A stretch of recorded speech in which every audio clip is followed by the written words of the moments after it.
નમસ્કાર વિદ્યાર્થી મિત્રો, આજે આપણે ધોરણ 12 ભૌતિક વિજ્ઞાનમાં પ્રકરણ 11 વિકિરણ અને દ્રવ્યની દ્વૈત પ્રકૃતિની ચર્ચા કરીશું. આપણે અગાઉ જોયું કે ઇલેક્ટ્રોનનું ઉત્સર્જન ત્રણ રીતે મેળવી શકાય છે. એક તાપીય ઉત્સર્જન, બીજું ક્ષેત્રીય ઉત્સર્જન અને ત્રીજું ફોટોઇલેક્ટ્રિક ઉત્સર્જન. તાપીય ઉત્સર્જનમાં ધાતુઓને યોગ્ય ફિલામેન્ટની મદદથી તૈયાર કરી એને ગરમ કરવામાં આવે છે અને એમાં ગરમ થવાના કારણે તે પોતાનામાંથી ઇલેક્ટ્રોનને એમિટ કરે છે. તો એ તાપીય ઉત્સર્જન હતું અને એવું ઉત્સર્જન આપણને ટીવી ટ્યુબની અંદર જોવા મળે છે.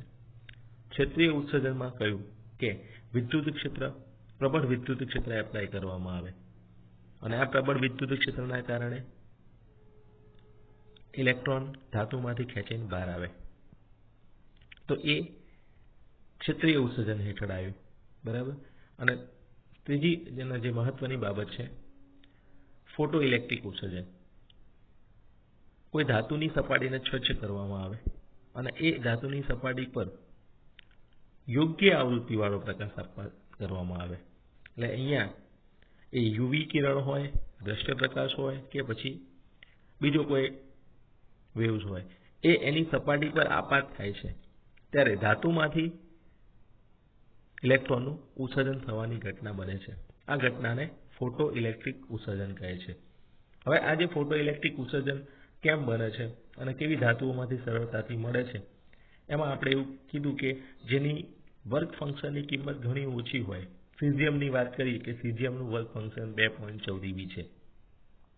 તો આટલી ઓછી વર્ક ફંક્શન ધરાવતી જે ધાતુ છે એમાંથી ફોટો ઇલેક્ટ્રિક અસર ઝડપથી જોવા મળશે. જ્યારે પ્લેટિનમ છે, નિકલ છે, બરાબર, કોપર છે, આની અંદરથી તમારે આ ફોટો ઇલેક્ટ્રિક અસર મેળવવી હોય તો શું કરવું પડે? ઘણા ઊંચી આવૃત્તિવાળા પ્રકાશને પસંદ કરવો પડે. એટલે અહીંયા સીઝિયમ સૌથી ઓછું કાર્ય વિધેય ધરાવે છે અને પ્લેટિનમ 5.65 eV સૌથી વધારે કાર્ય વિધેય ધરાવે છે. માટે આપણે અહીંયા જો સીઝિયમ લીધું હોય તો એવું બને કે આપણને દ્રશ્ય પ્રકાશથી પણ ફોટો ઇલેક્ટ્રિક ઉત્સર્જન મળે. એટલે અહીંયા ફોટો ઇલેક્ટ્રિક ઉત્સર્જન જે મળે છે એના માટે ફોટો ઇલેક્ટ્રિક ઉત્સર્જન માટે લેનાર્ડ, હર્ટ્ઝ અને હોલવાર્થ નામના વૈજ્ઞાનિકોએ ઘણા પ્રયોગો કર્યા અને એ પ્રયોગોના અવલોકનોની આપણે અહીંયા ચર્ચા કરવી છે. ફોટો ઇલેક્ટ્રિક અસરની અંદર સૌપ્રથમ હર્ટ્ઝના અવલોકનોનો મુદ્દો આવે છે, એ જોઈએ. ઈસવીસન 1887માં હેનરી હર્ટ્ઝ નામના વૈજ્ઞાનિકે વિદ્યુત ચુંબકીય તરંગો ઉત્પન્ન કરવા માટે એક પ્રયોગ કર્યો હતો અને એ પ્રયોગ દરમિયાન એને ફોટો ઇલેક્ટ્રિક અસરનું સૌપ્રથમ અવલોકન કર્યું હતું. હવે આ ઘટના એને કેવી રીતે નોંધી હતી? તો જ્યારે કેથોડને આર્ક લેમ્પના અલ્ટ્રાવાયોલેટ પ્રકાશ વડે પ્રકાશિત કરવામાં આવે છે. એટલે અહીંયા કેથોડ જે છે આપણે એને જ્યારે અલ્ટ્રાવાયોલેટ યુવી પ્રકાશ આપીએ છીએ ત્યારે શું થાય છે? સ્પાર્ક દ્વારા વિદ્યુત ચુંબકીય તરંગોના ઉત્સર્જનના પ્રાયોગિક અવલોકન દરમિયાન હર્ટ્ઝે અવલોકન કર્યું કે ડિરેક્ટર લૂપની આસપાસ ઊંચા વોલ્ટેજનો સ્પાર્ક મોટા થતા હતા. હવે અહીંયા એક લૂપ રાખવામાં આવતી હતી. પ્રયોગની અંદર એક્ઝેક્ટલી આવું હતું. હર્ટ્ઝના પ્રયોગમાં એને આ રીતની ગોઠવણી કરી હતી કે બે ગોળાઓ એકબીજાની ખૂબ નજીક હોય આ રીતના, અને આ ગોળાઓ ઉપર જુદા જુદા પ્રકારનો મોટો વિદ્યુત ભાર પ્રસ્થાપિત કરવામાં આવ્યો હોય. તો શું થાય છે? આ ગોળાઓની વચ્ચે જ્યારે આની સાથે જોડેલી ગોઠવણમાં પીડી ચેન્જ થાય છે એટલે ગોળાઓની પોલારિટી, એની ધ્રુવીયતા બદલાય છે અને ઇલેક્ટ્રોન, ધારો કે અહીંથી આ ઋણ છે, આ ધન છે, ગોળો ધન વિદ્યુત ભારિત છે, તો ઇલેક્ટ્રોન જ્યારે આના ઉપર આવે છે અને પાછી પોલારિટી ચેન્જ થાય, આ ધન થાય અને આ ઋણ થાય, ત્યારે ઇલેક્ટ્રોન પાછો આની ઉપરથી પાછો જાય છે. આ રીતે ઇલેક્ટ્રોનનું અહીંયા શું થાય છે? અપ એન્ડ ડાઉન મોશન, એટલે કે દોલન ગતિ થાય છે. આ દોલન ગતિના કારણે આમાંથી જે વેવ્સ નીકળે છે અને એ વેવ્સ વિદ્યુત ચુંબકીય તરંગ જ્યારે ગતિ કરતું આ ગેપ પર ઝીલાય છે એટલે આની અંદર આપણને સ્પાર્ક થયેલો જોવા મળે છે. અહીં આ જે લૂપ છે, આ લૂપના આ વિસ્તારમાં આપણને એક ગ્લો દેખાય છે, આ લૂપના બે છેડા જે છે એની વચ્ચે. એટલે આ રીતના પ્રયોગમાં એને આ જે સ્પાર્ક છે એ આ બે પોઈન્ટની વચ્ચે એને માલુમ પડે છે. અને આના પાછળનું કારણ હર્ઝે એવું આપ્યું કે જ્યારે ધાતુની સપાટી પર, અહીંયા જે ધાતુની સપાટી છે આની ઉપર પ્રકાશ આપાત થાય ત્યારે તેની સપાટી પાસેના કેટલા ઇલેક્ટ્રોન આપાત વિકિરણમાંથી જે સપાટી પરના જે ઇલેક્ટ્રોન છે એ શું કરે છે, ઉર્જા મેળવે છે અને સપાટીમાં રહેલા જે ધન આયનોના આકર્ષણ બળને ઓળંગી શકાય એટલી પૂરતી ઉર્જા જ્યારે થઈ જાય મળે ત્યારે એ એમાંથી એમિટ થાય છે. એટલે આ રીતે ફોટો ઇલેક્ટ્રિક અસરની સૌપ્રથમ જે શોધ છે, બરાબર, એ વિદ્યુત ચુંબકીય તરંગો ઉત્પન્ન કરવા માટે હર્ઝે કરેલા પ્રયોગ દરમિયાન મળી, બરાબર. અને આપાત પ્રકાશમાંથી પૂરતી ઉર્જા મેળવ્યા પછી ઇલેક્ટ્રોન ધાતુની સપાટીમાંથી આસપાસના અવકાશમાં મુક્ત થાય છે, બરાબર. એટલે આખી ઘટના આકસ્મિક હતી. આ હર્ઝે પ્રયોગ વિદ્યુત ચુંબકીય તરંગો મેળવવા માટે કર્યો હતો અને એને એક ઘટના નોંધ મળી. એટલે હર્ઝનું અવલોકન આપણને અહીંયા કદાચ પૂછાય 2 ગુણની અંદર ટૂંકમાં, તો આ રીતે તમારે લખવાનું છે. આટલા 4 મુદ્દા આપણે આની અંદર લખીશું, બરાબર. હર્ઝનો પ્રયોગ ઓલરેડી તમારે પહેલા આવતો અભ્યાસક્રમની અંદર અને એની આખી ગોઠવણી, પ્રાયોગિક ગોઠવણી પણ આવતી અને લૂપ ઉપર જે સ્પાર્ક મળે છે એ સ્પાર્ક કેવી રીતે ઉત્પન્ન થાય છે એની સમજ પણ આવતી અને વિદ્યુત ચુંબકીય તરંગોનું પ્રસરણ આપણે એની ઉપરથી સમજી શકતા. હવે આના પછી આપણે ફોટોઇલેક્ટ્રિક અસર માટેના હોલવાસ અને લેનાર્ડના અવલોકનોની થોડીક ચર્ચા કરીએ. ઈસવીસન 1886 થી 1902ના ગાળામાં વિલ્હેલ્મ હોલવાસ અને ફિલિપ લેનાર્ડે ફોટોઇલેક્ટ્રિક જે ઉત્સર્જન છે એનો અભ્યાસ કર્યો અને આ અભ્યાસની જે ગોઠવણી છે, બરાબર, એમના પ્રયોગોની, એને આ પ્રમાણે રાખી. એટલે લેનાર્ડનો પ્રયોગ જે છે એ આપણે એની ગોઠવણી ઉપરથી સમજી શકીએ છીએ. તો એની આકૃતિ જોઈએ પહેલા.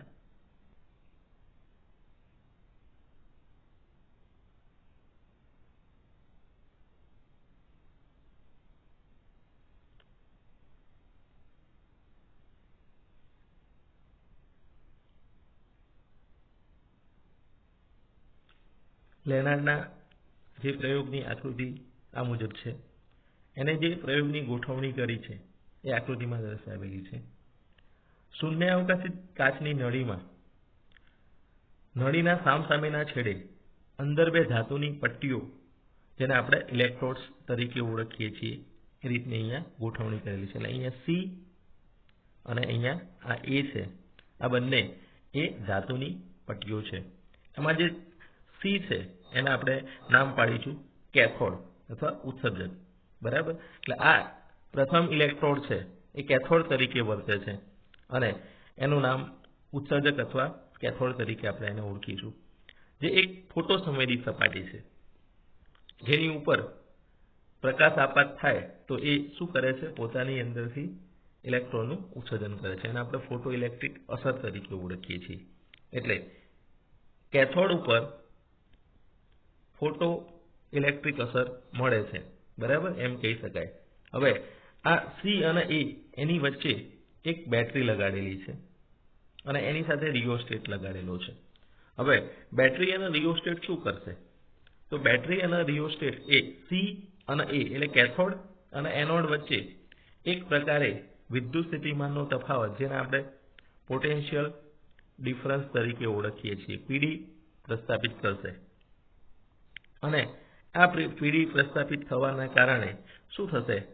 તો અંદર તો શૂન્ય અવકાશ છે એટલે એમની વચ્ચે એક પ્રકારનું વિદ્યુત ક્ષેત્ર પ્રસ્થાપિત થયેલું હશે, જે ઇલેક્ટ્રોન મુક્ત થાય તો એની ઉપર બળ લગાડે અને એ શું કરશે, એને પોતાની તરફ ખેંચશે.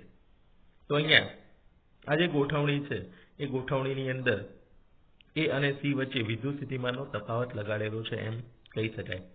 હવે ઉપર જે એક નળી આપેલી છે, આ નળી શું કરે છે? તો એની અંદર એક બારી રાખવામાં આવેલી છે ઉપરના ભાગે, અહીંયા એક બારી રાખેલી છે જેમાંથી યુવી પ્રકાશ, અલ્ટ્રાવાયોલેટ જે પ્રકાશ છે એને એન્ટર કરાવી શકાય છે અને એ પ્રકાશ સીધો કેથોડ સી ઉપર આપાત થાય છે. અહીંયા જે કેથોડ સ્વચ્છ કરેલી સપાટી છે એની ઉપર શું થાય છે? એ આપાત થાય છે અને એના કારણે શું થશે?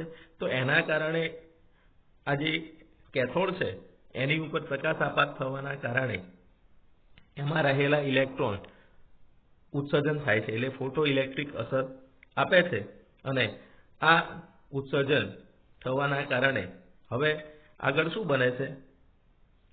એ જે છે એ ધારો કે પોઝિટિવ માટે વિચારીએ અને પોઝિટિવ સ્થિતિમાને હોય સી કરતા એનું સ્થિતિમાન વધારે હોય તો શું થશે? આ જે ફોટો ઇલેક્ટ્રોન ઉત્સર્જન થયા છે એ તરફ આકર્ષાશે અને એનું વહન થઈ એ સુધી જશે. એટલે અહીંયા આટલાથી આટલા વચ્ચેનો જે વિસ્તાર છે, આ વિસ્તાર એની અંદર શૂન્ય અવકાશ હતો.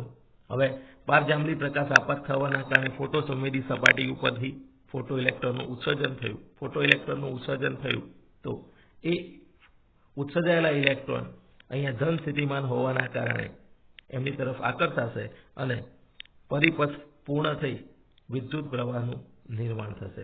એટલે ઇલેક્ટ્રોનની ગતિ જે છે એ આ માર્ગે આગળ વધી પરિપથની અંદરથી એ પસાર થશે અને ફોટો પ્રવાહ આપશે. આ પ્રવાહને આપણે ફોટો ઇલેક્ટ્રિક પ્રવાહ તરીકે ઓળખીશું. તો આખી ઘટના આ રીતે બને છે.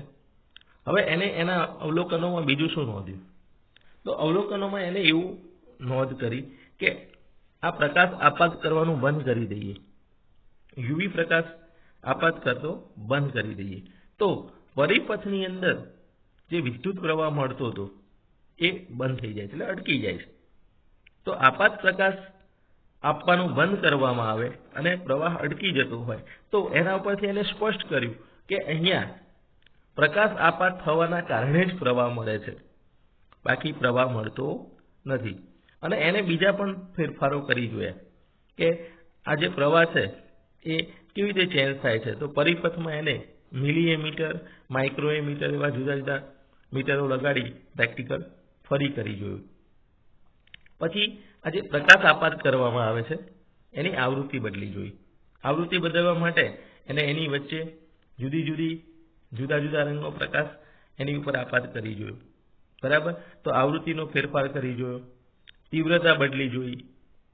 એટલે એને ફોટો ઇલેક્ટ્રિક પ્રવાહમાં કેવા ફેરફાર થાય છે એ પણ ચેન્જ કરી જોયું અને ચેક કર્યું. અને બીજું એ પણ કર્યું કે સી અને એ વચ્ચેનો સ્થિતિમાનનો તફાવત એ પણ બદલી જોયો. એટલે રિયોસ્ટેટ જે છે એ અલગ અલગ મૂલ્ય ઉપર ગોઠવી સી અને એ વચ્ચેનું જે પીડી છે એ પણ એને ચેન્જ કરી જોયું. અને આમ આપાત પ્રકાશની આવૃત્તિ અને તીવ્રતાના ફેરફાર સાથે પ્રવાહમાં કેવી રીતે ફેરફાર થાય છે એની એને નોંધ કરી. બરાબર? તો આ રીતે એને આખો પ્રયોગ કર્યો. આનું આપણે આ રીતે થોડુંક લખાણ લખીશું.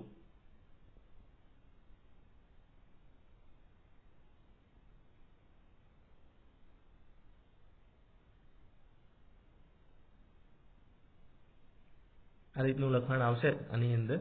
બરાબર? જે આકૃતિ છે એનું થોડુંક વર્ણન કરવાનું છે. એમાં આવતા આ જે બાબતો છે એને તમારે વર્ણન સ્વરૂપે લખવાનું છે અને આખું વર્ણન 2 ગુણના પ્રશ્નમાં પૂછાય તો વ્યવસ્થિત રીતે મુદ્દાવાઇઝ લખવાનું થાય.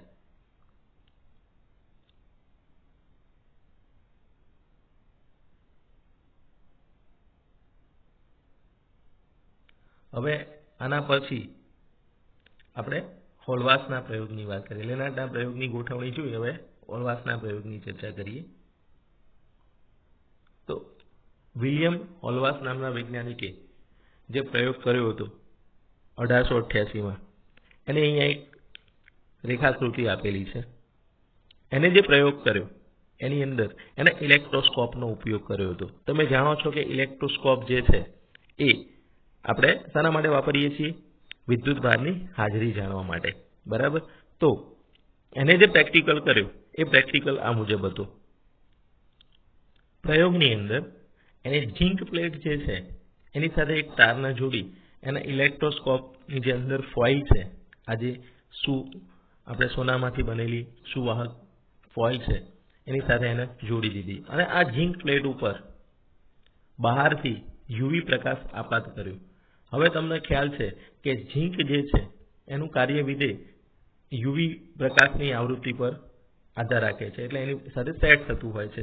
તો એની ઉપર જેવો પ્રકાશ પડે એટલે એને ઓબ્ઝર્વેશન જોયું કે આ ઇલેક્ટ્રોસ્કોપ જે છે એની જે બે ફોઇલ છે એમની વચ્ચેનું ડિસ્ટન્સ ચેન્જ થાય છે. જે બે ફોઇલ ભેગી હતી એ હવે દૂર દૂર જાય છે, જે એવું દર્શાવે છે કે ઝીંક પ્લેટ ઉપર કોઈ વિદ્યુતભાર જોવા મળે છે.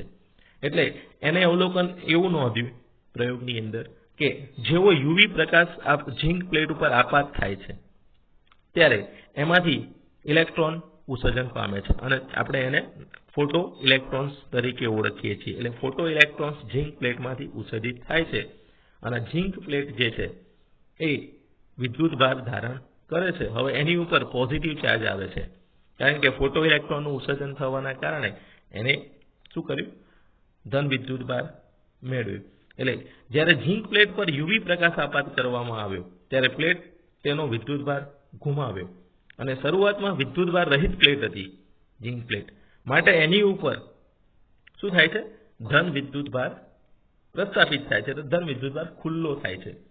હવે ધારી લઈએ કે જેની ઉપર શરૂઆતમાં ધન વિદ્યુતભાર હતો એવી ઝીંક પ્લેટ લેવામાં આવે તો શું થાય? તો એવી ઝીંક પ્લેટના ઉપર જે વિદ્યુતભાર છે એ ધન હતો જ, તો ધન વિદ્યુતભારની અંદર એ શું કરશે? વધારો કરશે, એટલે ધન વિદ્યુતભાર વધશે. એટલે આ રીતે આના મુદ્દાની અંદર આપણે લખીશું કે તેને અવલોકન કર્યું કે જ્યારે ઝીંક પ્લેટ પર યુવી પ્રકાશ આપાત કરવામાં આવ્યો ત્યારે પ્લેટ પર તેનો વિદ્યુતભાર ગુમાવ્યો, પ્લેટે તેનો વિદ્યુતભાર ગુમાવ્યો અને શરૂઆતમાં વિદ્યુતભાર રહિત ઝીંક પ્લેટ પર અલ્ટ્રાવાયોલેટ પ્રકાશ આપાત કરતા તે ધન વિદ્યુતભારિત બની, પોઝિટિવ ચાર્જ એની ઉપર આવ્યો. અને હવે શરૂઆતમાં ધન વિદ્યુતભારિત પ્લેટ પર અલ્ટ્રાવાયોલેટ પ્રકાશ આપાત કરતા તેના પરનો ધન વિદ્યુતભાર વધ્યો. વધવાનું કારણ તમે સમજી શકો છો કે ફોટો ઇલેક્ટ્રોન્સ એમાંથી બહાર નીકળ્યા અને આ અવલોકન પરથી એને તારવ્યું બોલવાશે કે ઝીંક પ્લેટ પર અલ્ટ્રાવાયોલેટ પ્રકાશ આપાત કરતા તેમાંથી ઋણ વિદ્યુતભારિત કણો ઉત્સર્જિત થાય છે. ઋણ વિદ્યુતભારિત કણો ઉત્સર્જિત થાય તો જ ધન વિદ્યુતભાર ખુલ્લો થાય. અને આ બંને જે પ્રયોગો થયા આ બંને પ્રયોગો માટે એક અવલોકન મળ્યું કે ચોક્કસ લઘુત્તમ આવૃત્તિ કરતા ઓછી આવૃત્તિવાળો પ્રકાશ આપાત કરવામાં આવે ત્યારે કોઈ પણ પ્રકારે ફોટો ઇલેક્ટ્રોનનું ઉત્સર્જન થતું નથી. અને આ જે બાબત સ્પષ્ટ થઈ તો એની ઉપરથી એક નિષ્કર્ષ ઉપર પહોંચવામાં આવ્યું કે એ આવૃત્તિ જે છે એને આપણે થ્રેશોલ્ડ આવૃત્તિ તરીકે ઓળખીએ છીએ. તો આપણે હવે થ્રેશોલ્ડ આવૃત્તિની ચર્ચા કરીએ. આપેલી ધાતુમાંથી ફોટો ઇલેક્ટ્રોનનું ઉત્સર્જન કરવા માટે આપાત પ્રકાશની આવૃત્તિનું મૂલ્ય અમુક લઘુત્તમ કે તેના કરતાં વધારે હોવું જરૂરી છે. આ લઘુત્તમ આવૃત્તિને આપેલી ધાતુની, અહીંયા શબ્દ સમજો, આપેલી ધાતુની થ્રેશોલ્ડ આવૃત્તિ કહે છે. બીજું નામ છે એનું કટ ઓફ આવૃત્તિ, દેહલી સીમાંત આવૃત્તિ વગેરે નામ આપેલા છે અને એની સિમ્બોલ μ0 છે. તો આ μ0 સિમ્બોલ જે છે એના વડે આપણે એને રજૂ કરીએ છીએ. આપણે એને f0 તરીકે પણ ઓળખી શકીએ. ફ્રીક્વન્સી માટે f લઈએ તો થ્રેશોલ્ડ આવૃત્તિ માટે એની સિમ્બોલ થાય f0. હવે આપણે આગળ કહ્યું હતું કે દરેક ધાતુ માટે વર્ક ફંક્શન જુદું જુદું હોય છે. તો આ થ્રેશોલ્ડ આવૃત્તિ અને વર્ક ફંક્શન એકબીજા સાથે રિલેશનમાં છે, બરાબર. તો વર્ક ફંક્શન એ થ્રેશોલ્ડ આવૃત્તિ ઉપરથી નક્કી થતું હોય છે. જેના માટે ઓછી આવૃત્તિવાળો પ્રકાશ ચાલે જે ધાતુ માટે, બરાબર. એવી ધાતુઓ અહીંયા આપણને આપેલી છે કે આલ્કલી ધાતુઓ જેવી કે lithium, sodium, potassium, caesium, rubidium એ દ્રશ્ય વિભાગના આવૃત્તિના થ્રેશોલ્ડ આવૃત્તિના મૂલ્યો ધરાવે છે. એટલે થ્રેશોલ્ડ આવૃત્તિ ઓછી હોય તો પણ એ આપણને ફોટો ઇલેક્ટ્રિક ઉત્સર્જન આપે. એવી ધાતુઓમાં લિથિયમ આવશે, સોડિયમ આવશે, પોટેશિયમ, સીઝિયમ, રૂબિડિયમ, બરાબર. જે દ્રશ્ય પ્રકાશ આપાત થવાથી પણ શું થાય છે? એની અંદરથી ફોટો ઇલેક્ટ્રોનનું ઉત્સર્જન આપે છે. જ્યારે ઝિંક, કેડમિયમ, મેગ્નેશિયમ એના ઉપર યુવી પ્રકાશ આપાત થાય, અલ્ટ્રાવાયોલેટ પ્રકાશ આપાત થાય તો એ ફોટો ઇલેક્ટ્રોનનું ઉત્સર્જન આપે છે. એટલે અહીંયા તમે પેલું કોષ્ટક આગળ જે જોયું હતું એ સમજી લો. કોષ્ટકની અંદર સીઝિયમ છે, પોટેશિયમ છે, સોડિયમ છે, એના વર્ક ફંક્શનોની વેલ્યુ 2.14, પછી 2.30, 2.75 નાની મળે છે. જ્યારે તમે કોપર, ચાંદી, નિકલ, પ્લેટિનમ વગેરેના વર્ક ફંક્શનો જુઓ છો તો આપણને ઊંચા ક્રમના મળે છે. તો આના માટે સીઝિયમ માટે દ્રશ્ય પ્રકાશ, બરાબર, જેને આપણે લાઇટ તરીકે ઓળખીએ છીએ, આ દ્રશ્ય પ્રકાશ વડે પણ એ શું આપે છે? પોતાની અંદરથી આ જે ફોટો ઇલેક્ટ્રોન્સ છે એનું ઉત્સર્જન આપે છે. જ્યારે આ ઊંચી આવૃત્તિવાળા છે, કોપર છે, એના માટે દ્રશ્ય પ્રકાશથી એનું આપણને ફોટો ઇલેક્ટ્રિક ઉત્સર્જન મળતું નથી. એના માટે એનાથી વધારે ઉર્જાવાળું એટલે કે વધુ આવૃત્તિવાળું, તમે જાણો છો કે ઉર્જા અને આવૃત્તિ સાથે સંબંધ છે. જેટલી વધારે આવૃત્તિ હશે એટલી ઉર્જા વધારે હશે. એટલે એનર્જી ઇઝ પ્રપોર્શનલ ટુ આવૃત્તિ. કોના પ્રમાણે? ફોટો ઇલેક્ટ્રિક અસર પ્રમાણે જઈએ ત્યારે, બરાબર. બાકી તો આપણે ઉર્જા અને તીવ્રતા સાથે સંબંધ કહીએ છીએ, પણ અહીંયા આ પ્રકરણની અંદર આપણે સ્પષ્ટ કરીશું કે ઉર્જા જે છે એને જ્યારે ફોટોન તરીકે લેવામાં આવે તો એ આવૃત્તિ સાથે સંબંધ ધરાવે છે. એટલે અહીંયા જેના માટે કાર્યવિધેય વધારે છે એના માટે ઊંચી આવૃત્તિવાળો પ્રકાશ જોઈએ. આવૃત્તિ શબ્દ સમજો, તીવ્રતા અને આવૃત્તિ જુદું છે. તો પાછા આપણે અહીંયા જે મુદ્દો છે કાર્ય થ્રેશોલ્ડ આવૃત્તિનો, એની ઉપર જે કાર્યવિધેય અને થ્રેશોલ્ડ આવૃત્તિ વચ્ચે સંબંધ બને છે. તો થ્રેશોલ્ડ આવૃત્તિનો જે આધાર છે એ ધાતુની જાત પર રહેલો છે, બરાબર. તો આપણે આની અંદરથી એની વ્યાખ્યા અને જુદા જુદા જે ધાતુઓ છે એના માટેના એના આવૃત્તિ કયા વિસ્તારમાં મળે છે એ આપણે યાદ રાખીશું. તો આ પ્રશ્નની અંદર આખું બધું ભેગું પણ પૂછે કે કાર્યવિધેય કોને કહેવાય, થ્રેશોલ્ડ આવૃત્તિ કોને કહેવાય, એની સમજૂતી આપો. અને ટૂંકમાં જે પ્રમાણે પૂછે પ્રશ્નો, ટૂંકા પ્રશ્નોમાં પણ જરૂરી છે. આ યાદ રાખજો વિસ્તાર. પારજાંબલી વિભાગ અને આ દ્રશ્ય વિભાગ છે. આલ્કલી ધાતુઓ માટે દ્રશ્ય વિભાગ આવે છે અને મોટાભાગની ધાતુઓ માટે પારજાંબલી વિભાગથી ફોટો ઇલેક્ટ્રિક ઉત્સર્જન મળે છે. પારરક્તના મદદથી આપણને ફોટો ઇલેક્ટ્રિક ઉત્સર્જન મળતું નથી, બરાબર. તો આ વાત થઈ ફોટો ઇલેક્ટ્રિક અસરની અંદર હર્ટ્ઝના અવલોકનો, ઓલ્વાસ અને લેનાર્ડના અવલોકનોની. આના પછી આપણે ફોટો ઇલેક્ટ્રિક અસરનો જે પ્રાયોગિક અભ્યાસ છે એની ચર્ચા આવે છે. તો એ ચર્ચા આપણે નેક્સ્ટ વખતે કરીશું.